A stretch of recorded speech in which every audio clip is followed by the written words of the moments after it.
का स्वास्थ्य तथा जनसङ्ख्या मन्त्रालयको कोभिड-19 सम्बन्धी नियमित प्रेस ब्रिफिङमा स्वागत छ।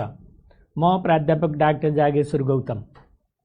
हामी हरेक दिन जस्तै आज पनि नेपालमा कोभिड-19 को राष्ट्रिय अद्यावधिक विवरण नेशनल अपडेटका साथ उपस्थित भएका छौं। आज हामीले प्रादेशिक अस्पताल बुटवलका प्रमुख medical superintendent doctor Rajendra Prasad खनाललाई निम्ति आएका छौं। हामीलाई सांकेतिक भाषामा सागर सुवेदीले साथ दिइरहनु भएको छ। आज देशभरि जम्मा सक्रिय संक्रमितहरूको संख्या 5203 र प्रदेश अनुसार सक्रिय संक्रमितहरूको संख्या यस प्रकार रहेको छ। प्रदेश 1 मा 226, प्रदेश 2 मा 1982, बागमती प्रदेशमा 483, गण्डकी प्रदेशमा 288 र प्रदेश 5 मा 401 जना, कर्णाली प्रदेशमा 302 र सुदूरपश्चिम प्रदेशमा 1521 जना हुनुहुन्छ। र हाम्रो रियल टाइम पीसीआर नमुना संकलनको विवरण लकडाउनको अन्त्य हुँदै गर्दाको 8 दिन र लकडाउन खुलेपछिको 8 दिनको हामीले कम्पेयर गरेका छौं। र 30 गतेदेखि श्रावण 6 गतेसम्म 8 दिनमा जम्मा पोजिटिभ हुनेको संख्या 34457 र यसमा पोजिटिभ हुनेको संख्या 1049 छ। त्यो भनेको 3.0% हो। र लकडाउन खुकुलो भइसकेपछि भनेको श्रावण 7 गतेदेखि 14 गतेसम्म जम्मा 34109 टेस्ट गरेकोमा जम्मा पोजिटिभको संख्या 1279 छ र त्यो 3.7% हो। र आज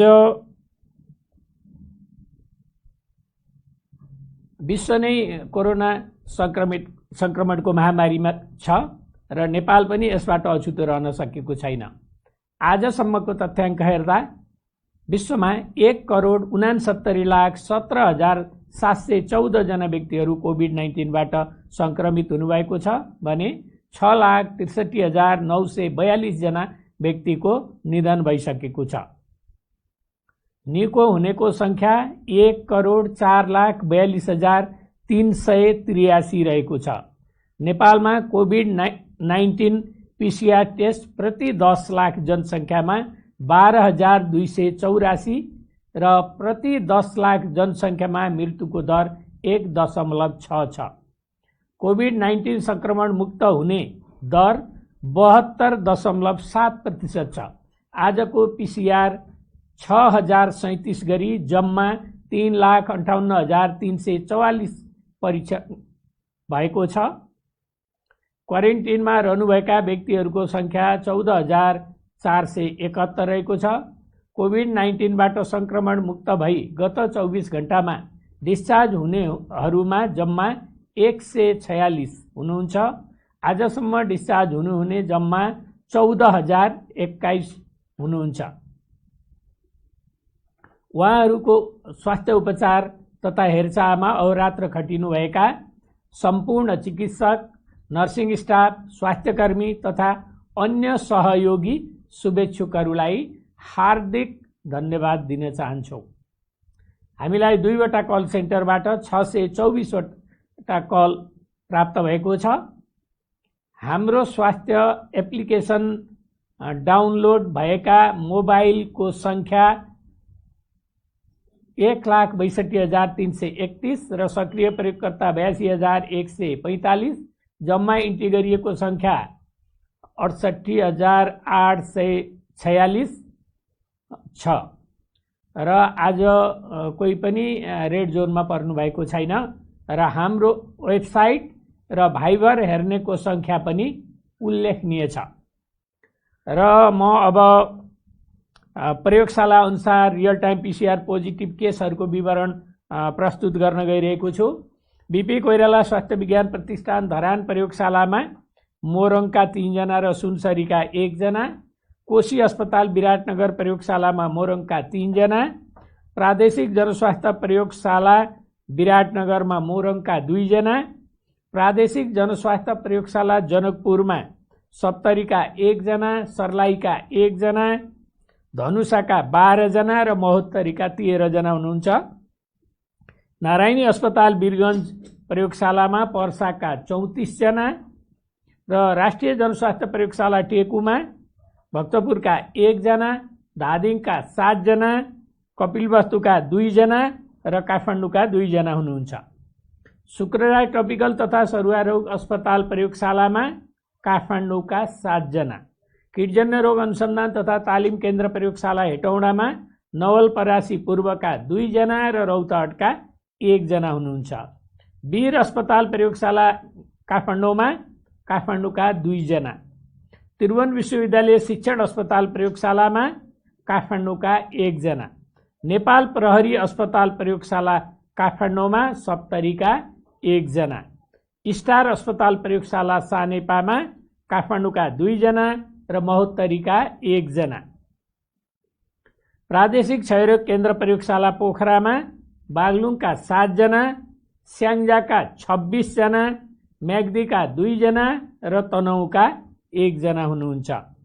सुर्खेत प्रादेशिक अस्पताल प्रयोगशालामा सुर्खेतका 1 जना, डडेलधुरा अस्पताल प्रयोगशाला डडेलधुरामा बैतडीका 2 जना र डोटीका 15 जना हुनुहुन्छ।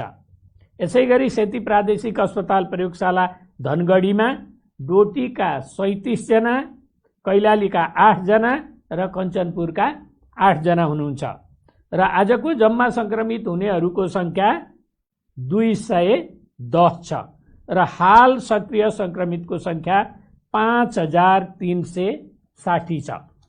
र अब म प्रादेशिक विवरण दिन चाहन्छु। क्वारेन्टिनमा रहनुभएका व्यक्तिहरूको संख्या यस प्रकार छ।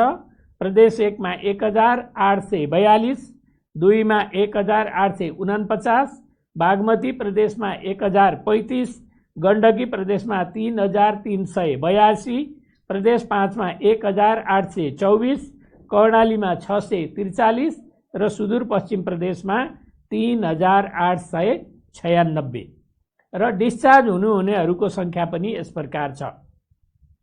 प्रदेश 1 मा 789, 2 मा चाहिँ 3018, बागमती प्रदेशमा 518, गण्डकी प्रदेशमा 1227, प्रदेश 5 मा 3910, कर्णाली प्रदेशमा 1686 र सुदूर पश्चिम प्रदेशमा 2873 गरी जम्मा 14021 जना संक्रमण मुक्त भई डिस्चार्ज हुनुभएको छ।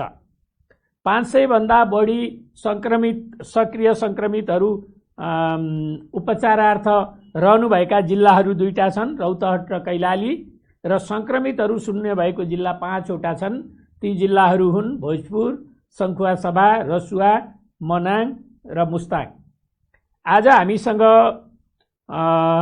प्रादेशिक अस्पताल बुटोलका प्रमुख medical superintendent doctor Rajendra Prasad Khanal हुनुहुन्छ र यो त्यही अस्पताल हो जहाँ पहिलोचोटि कोभिड-19 संक्रमण भई आइसियुमा चाहिँ उपचार सुरु गरिएको थियो नेपालमा। उहाँले आफ्ना अनुभवहरू केही राख्न चाहनुहुन्छ। डाक्टर राजेन्द्र प्रसाद खनाल। धन्यवाद। लुम्बिनी प्रादेशिक अस्पताल बुटोलले कोभिडको उपचार व्यवस्थापन गरेको सन्दर्भमा केही आफ्ना अनुभवहरू मैले यहाँहरू समक्ष राख्न चाहन्छु। संसार कोरोनाले सन्त्रस्त छ। अहिले कोरोनाले सन्त्रस्त भएको संसारमा 3 खालका मान्छेहरू देखिएको छ। एउटा कोरोना संक्रमित, एउटा सम्भावना भएका कोरोना संक्रमणको, र अर्को प्रतिरक्षात्मक क्षमता विकास भइसकेका अथवा थाहा नभइकन कोरोना संक्रमण हुन सक्छ भन्ने किसिमको। यस सन्दर्भमा हाम्रो अस्पताल लुम्बिनी प्रादेशिक अस्पताल उपत्यकादेखि अलिक परै रहेको नेपालको मध्य क्षेत्रमा रहेको अस्पताल हो।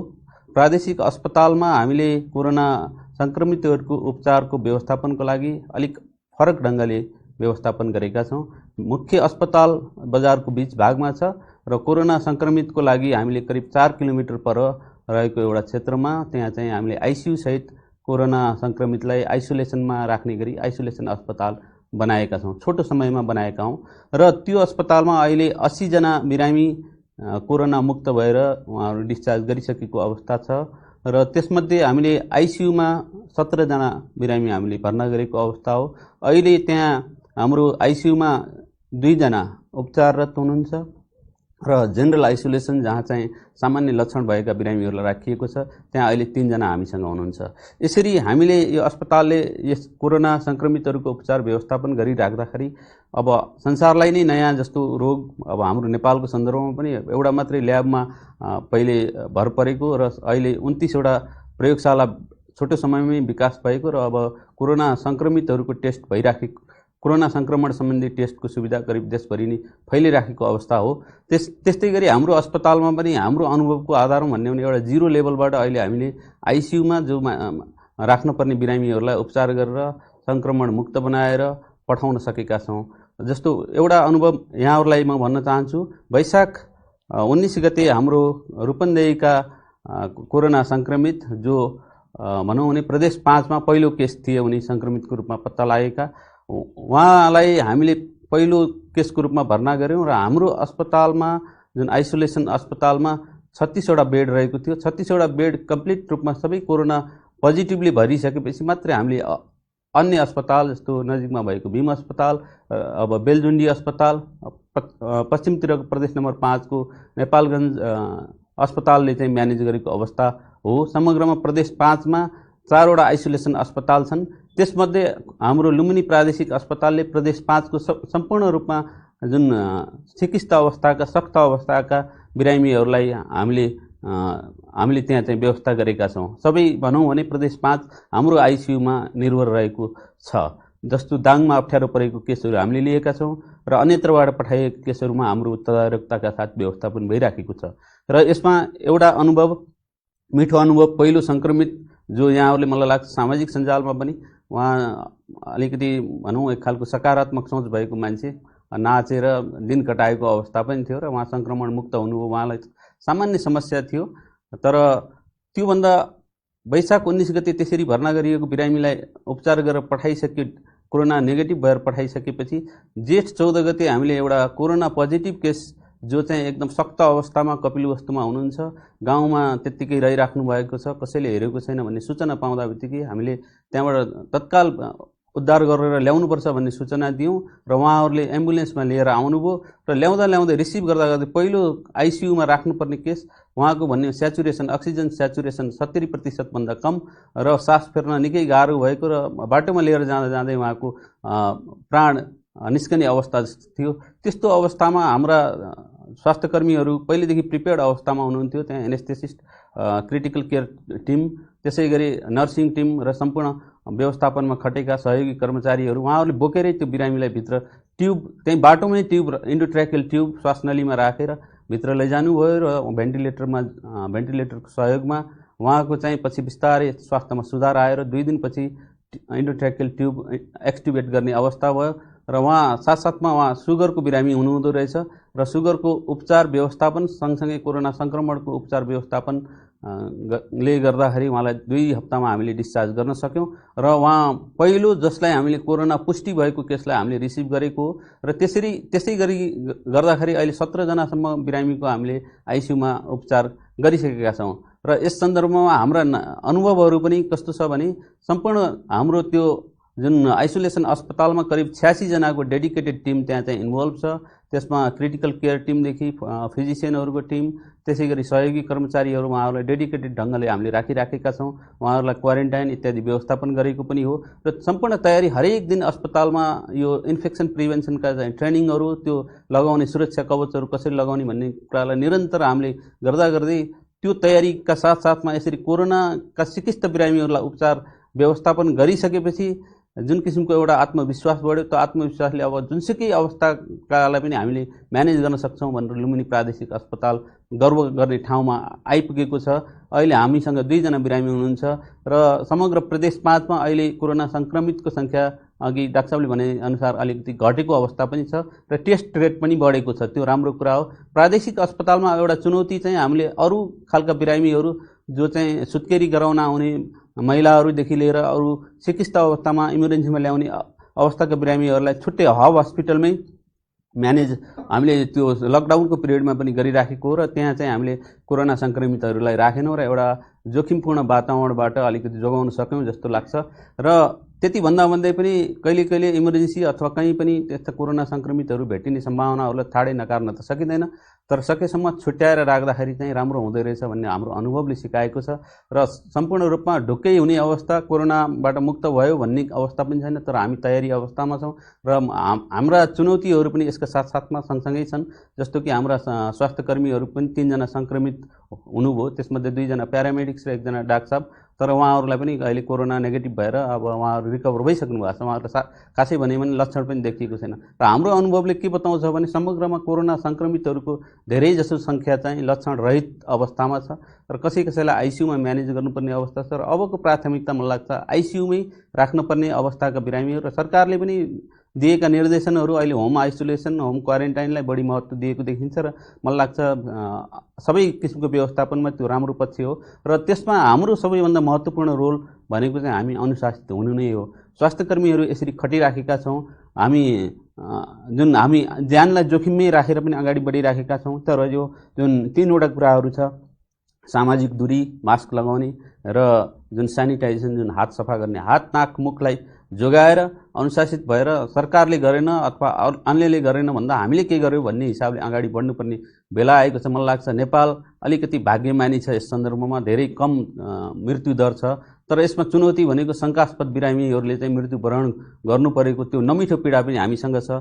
त्यसैले शङ्कास्पद बिरामीहरूलाई कोरोनै हुन् भनेर भन्दा पनि उनीहरूलाई व्यवस्थापन गर्न छुट्टै आइसोलेसनमा अथवा छुट्टै आइसियु सेटअपमा राखेर हामीले उपचार हामी लुम्बिनी प्रादेशिक अस्पतालमा छुट्टै मोडलमा पनि गरिराखेका छौँ। इभन गर्भवती बिरामी कुनै इमर्जेन्सी अवस्थामा आइपुगे कोरोना सङ्क्रमित भने त्यहाँ डेलिभरी गराउने व्यवस्थामा पनि हामी गरिसकेका छौँ।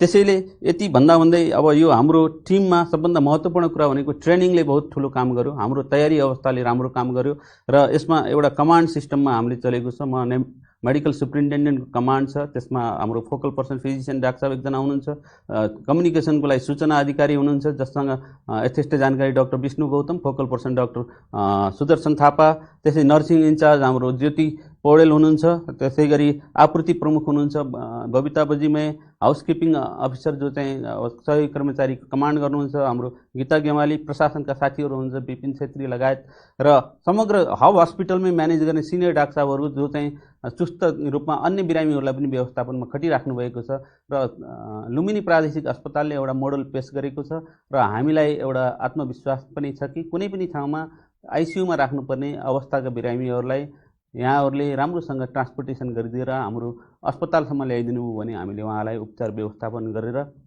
उहाँहरूको ज्यानलाई जोखिमबाट उतार्नको लागि हामी सकभर भरमग्दुर कोसिस गर्नेछौँ।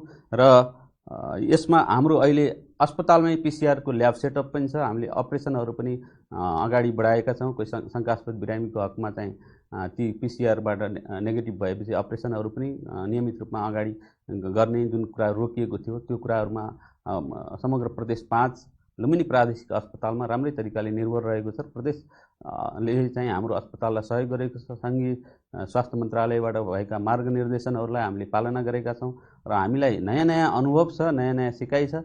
तर मलाई के लाग्छ भने मेरो पर्सनल बुझाइ चाहिँ कोरोनाबाट अझै हामी ढुक्क तरिकाले बस्न सक्ने अवस्था छैन, किनभने तलमाथि भइराख्ने छ। मलाई लाग्छ सायद 6 महिना 1 वर्ष होला। अब त्यस अवधिमा हामी तयारी अवस्थामा छौँ। त्यसैले यो अनुभव यहाँहरूको माझमा मैले राख्न पाएकोमा मलाई खुसी लागेको छ र धन्यवाद स्वास्थ्य मन्त्रालय। धन्यवाद डाक्टर राजेन्द्र प्रसाद खनालज्यू, तपाईँले आफ्नो अनुभव हामीलाई सेयर गर्नुभयो र आज यही प्रसङ्गमा म देशभरि कार्यरत सम्पूर्ण चिकित्सकहरू, नर्सहरू, प्यारामेडिक्सहरू र अन्य चाहिँ कर्मचारीहरू जसले रातको निद्रा नभनिकन, भोक नभनिकन हैन बडो डिफिकल्टीका साथ, अप्ठ्यारोका साथ एउटा मानव जीवनको रक्षाको लागि काम गर्नुभएको छ, उहाँहरू सबैलाई प्रशंसा गर्न चाहन्छु र म स्वास्थ्य मन्त्रालयको प्रवक्ताको हिसाबले उहाँहरूलाई म स्यालुट गर्न चाहन्छु।